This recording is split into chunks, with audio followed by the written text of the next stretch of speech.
Today, we are covering vision and scanning techniques for the FAA Part 107 exam. The test requires you to know the specific method for visually scanning the airspace to see and avoid other aircraft. The correct technique, and the one you need to select on the exam, is to systematically focus on different segments of the sky for short intervals. You should scan from left to right or right to left, moving your eyes in 10-degree increments and pausing for at least 1 second in each segment. An exam question will present a scenario and ask for the proper scanning technique. Incorrect answer choices often include randomly looking around, concentrating only on the drone's movement, or continuously scanning without pausing. The reason this specific method is tested is that our eye's sharpest vision is in the very center of our field of view. So this systematic approach ensures the entire sky is observed with that high acuity vision.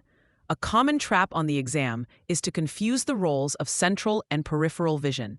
While the systematic scan uses your central vision to focus, your peripheral vision is superior for detecting motion.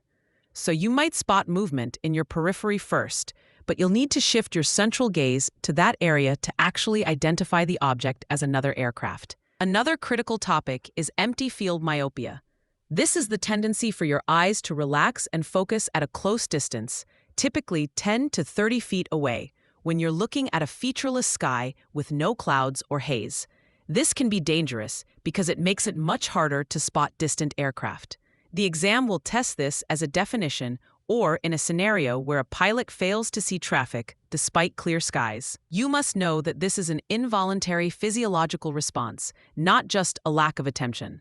When it comes to flying at night, the exam will test your understanding of how our eyes adapt to darkness.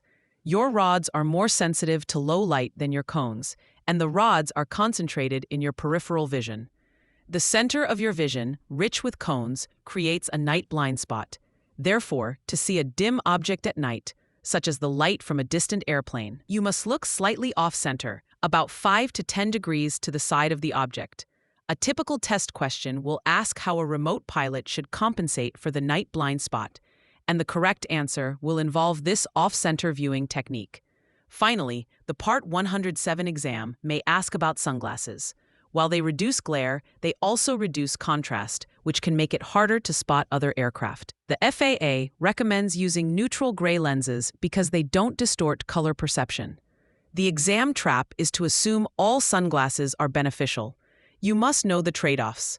A great way to remember the two most important scanning techniques is the phrase, "Scan intends to see it then," and "look aside in the night to aid your sight." This covers both the 10-degree daytime scan and the off-center technique for night operations. For free practice questions, AI-powered explanations, and more exam prep tools, visit openexamprep.com. That's openexamprep, all one word, .com.